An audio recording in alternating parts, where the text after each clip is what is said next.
Hi guys, Terry here. I am working on May's edition of SheetLoad of Cards. I've spoken of these things before. I just love them. It's made by Crafty Owl, and I'll have links to her information below. But this is the May 2021. Just a really cute card set. This one here, we're going to use 6x6 paper. And it's going to have a sentiment on it here, and it's got a few layers. So it's really pretty. So she's got all the supplies that you need, and then also some tips on ways to make it your own. And then she gives you all the cutting instructions. So like I said, I'll have links to her information below. She wants you to tag it on social media so that we can all see each other's projects, which I love that. And I chose... I was just going through some old papers that I had. This paper here is probably over 10 years old. It's made by fabscraps.com, and I thought it was a really pretty. So she suggests this month to do 6x6, and since I was going through some old 12x12 paper, I pulled this out, and I'm just going to cut this into two 6-inch squares. So let me do that with my cutter here. Just going to cut this at 6 inches. And then I'll have my two 6-inch squares. Okay, and the idea is that you've got some coordinating colors. So I thought these colors were so pretty. So I picked for my pieces here, if you'll notice, she says to have your card bases, which I used Nina Solar White 110 pound. So I've got that. And then for my background piece, I've got this kind of eggplant color. And then for my matting, I've got the green. It's like an olive green. And then I've got my pieces here that are the sentiment tags. So the tags, if you notice, they're curved on the top. So I used my little Creative Memories corner punch, so I love that. And then for the little tag on the bottom, if you're not familiar, you can just put a little tick mark in the middle of the tag and go up a little bit, about 1/4 of an inch. And then if you simply cut from the corner to the top of that little tick mark that you did, and do that from both sides, it comes out relatively straight. So it's kind of a flat little fish tag. If we'd done it higher, you can use a square corner punch or a die if you have it.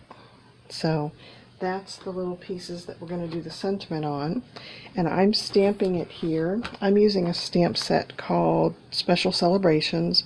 I don't sell Stampin' Up. I don't know if this one's still around. I know that it's an older one. I love it because of all the sentiments that come with it. So let's stamp Happy Birthday. I can always use more Happy Birthday stamps, Happy Birthday cards. And I think the font on this is really pretty. So we will use our Misty to stamp those. Isn't that pretty? I think that's really pretty. I love the two different types of fonts on there. So let me quickly do these.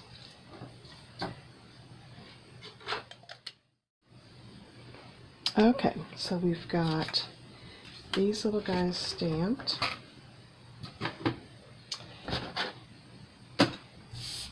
Let's cut our card bases.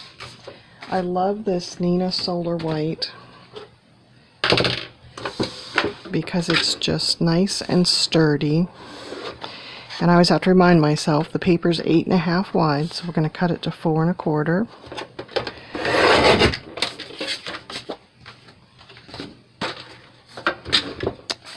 And like I said, it makes 6 cards.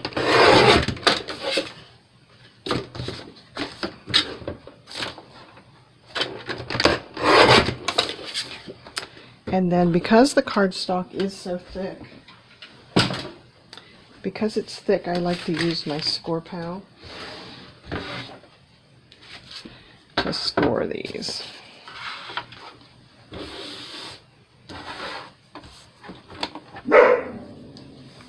And the paper's 11 wide, so we're going to do it at 5.5. If you don't score your paper, when you go to fold it, you'll get little creases in here. The other thing I noticed is when I was using my guillotine cutter, I wasn't pushing the lever. You kind of have to push the lever towards the paper so that you don't get these little frayings here off the side. So if you do, I just use my scissors and trim those little fuzzies. Looks like I only got a couple on there. So there's the card bases. I like to make mine so they're top folding. It's just something that makes it a little bit, just a little bit unique. Here's some little fuzzies again. And then the other thing that I'll suggest is when you just fold it with your hands, the card doesn't want to stay closed. So for that, I recommend this Teflon bone folder. You pay a little bit more for a Teflon one. I think this was $11 or $12. I'll have links to it on my website. But when you use this, what's nice about the Teflon is it won't make any marks on the cardstock, and then your card will lay flatter with it. So you just quickly run it on there. It's just a nice way to put pressure on it so that the card lays a lot flatter, especially with this thick cardstock. So, and like I said, I like the thicker cardstock. It just seems like when your person opens it up out of the mail, it seems just a little bit more substantial. So, okay. So there's those.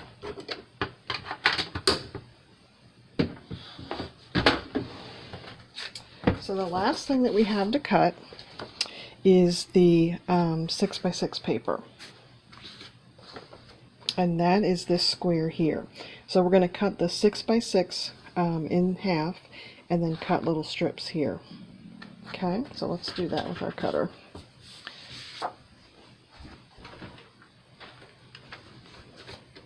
I do really like this guillotine cutter. It has stayed sharp. So this we're going to cut at 3 inches.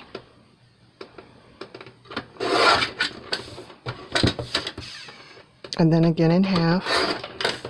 So I've got these cute little squares.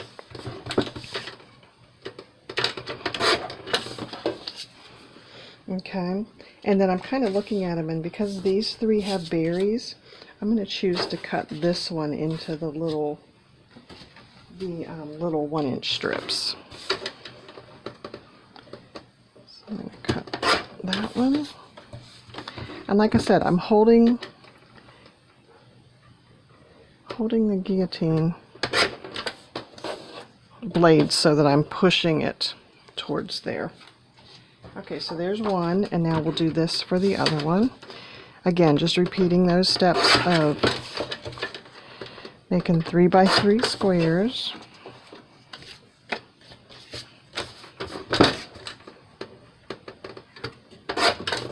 And then cutting that last little piece into 1-inch squares.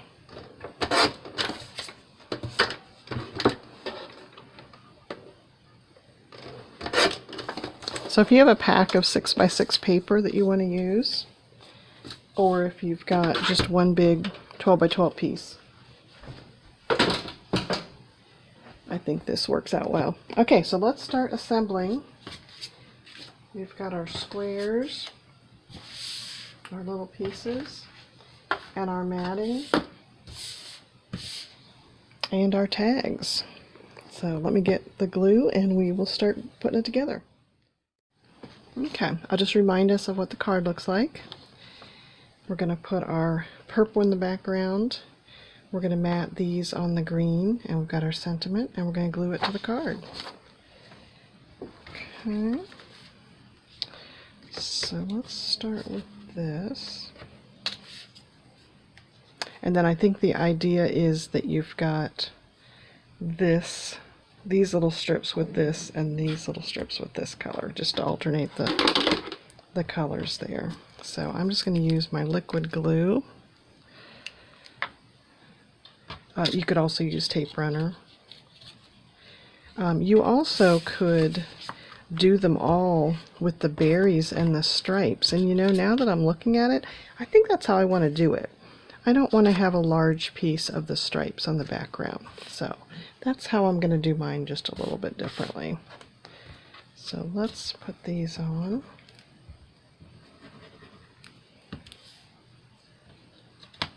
The nice thing about the liquid glue is it gives you a little bit of time to get that in place.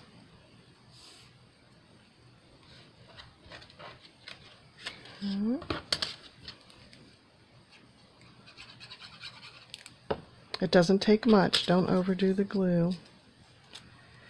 Don't want to have a soupy mess.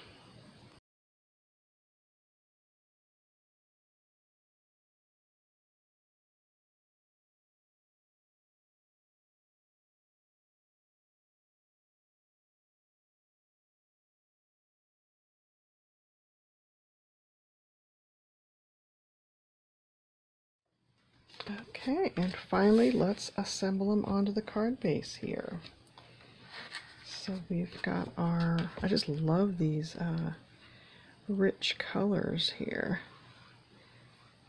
It kind of reminds me, I used to have an old bedroom suit that had these colors of the burgundy and the greens. Had the curtains and the bedspread. Let's just go through. I kind of like to repeat the same steps as I go, but you could make them one card at a time. You can also just make one card. She's got the instructions and measurements for if you just want to make one card with this design. It's a really cute concept that she does. The first of each month she posts the pattern, and you can download it. You watch her YouTube, and then she asks you to subscribe to her channel, and then she provides the PDF for free. And she also encourages you to use what's in your stash.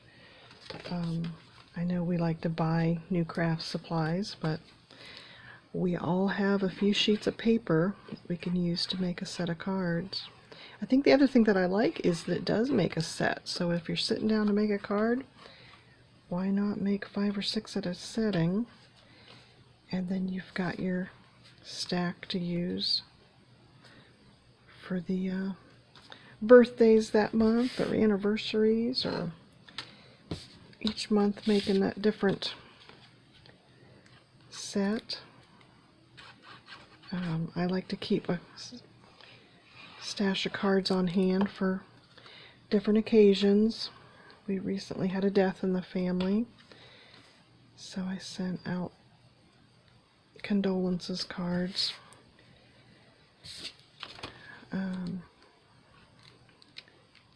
We're thinking of you, Marcia. I know you miss your mom, especially near Mother's Day. That stinks that she passed away right before Mother's Day. So I guess we'll always honor her right near Mother's Day. So, okay, we got that on there. So now I just kind of want to try one out, remind myself of all the pieces. Looks like it goes like this,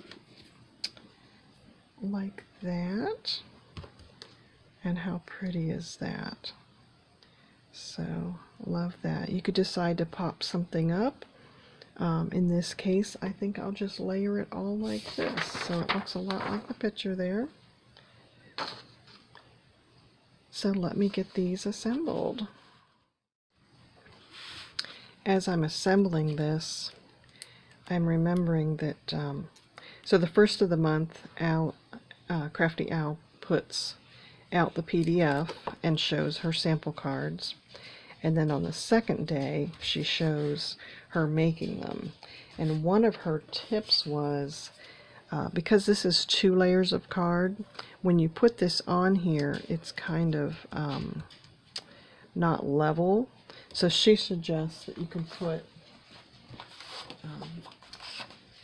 cut a little strip here. So for example, you go like this, fold it in half, and then prop it up here with that so that it's level.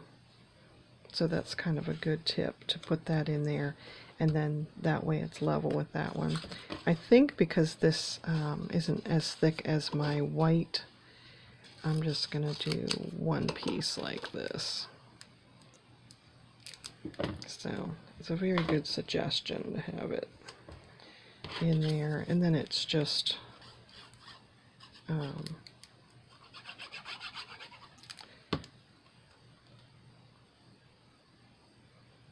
it's kind of popped up by one layer. So I don't know if you can see on this first one. It's a little bit thicker on this side than on this side. I don't think anybody's going to tell, but I thought that was a handy tip that she had on there. So, and a lot of times I'll put glue all over it if I know that I'm gluing it on these different layers like that. So,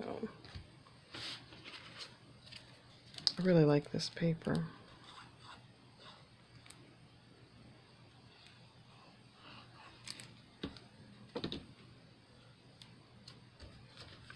This side here, I'm lining it up with that corner, just having an equal amount all around it. And then I'll put this piece down.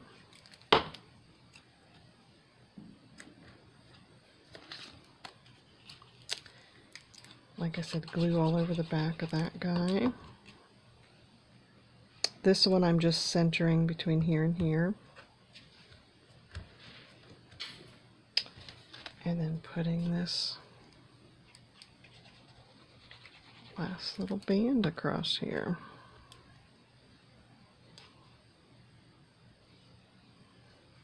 And like I said, the nice thing about the liquid glue is you've got time to line up everything and scoot it in place. Aren't this pretty?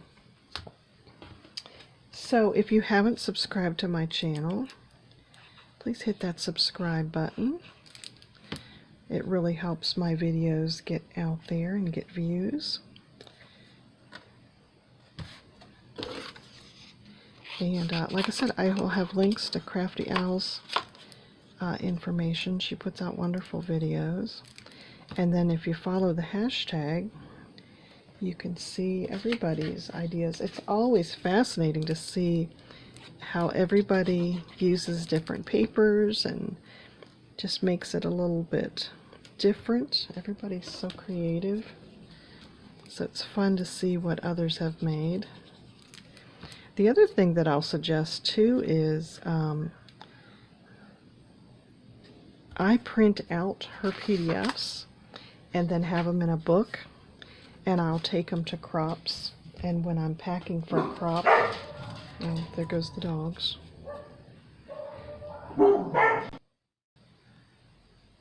Sorry, the dogs go crazy when a dog goes by. Good guard dogs. But what I was saying was I have those PDFs printed, and then I can use them to pull together some papers and make cards when I go to a crop.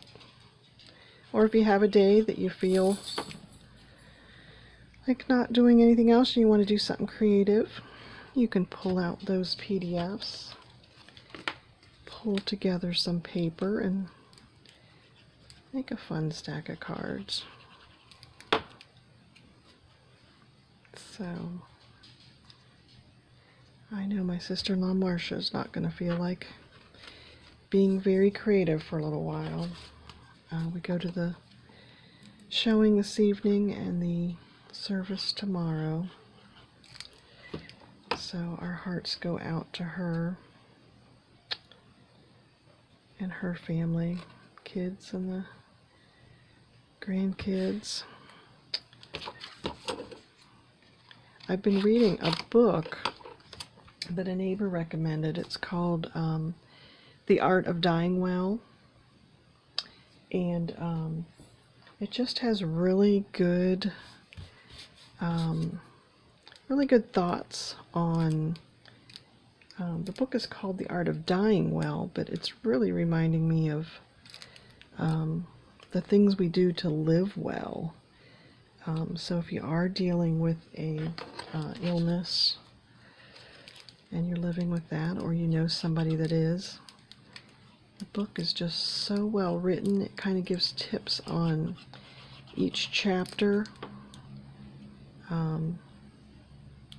Just things to consider. So I recommend it. I'm glad a neighbor recommended it to me.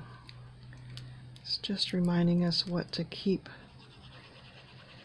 things to keep in our thoughts and keep ourselves busy, and it's a wonderful book. So there we go. So I hope this inspires you to get out some cardstock or your 6x6 pads and make these sheetload of cards. So like I said, I'll have links to all the information that I talked about on my website. The link will be below. And I really, really appreciate you watching. Have a great week.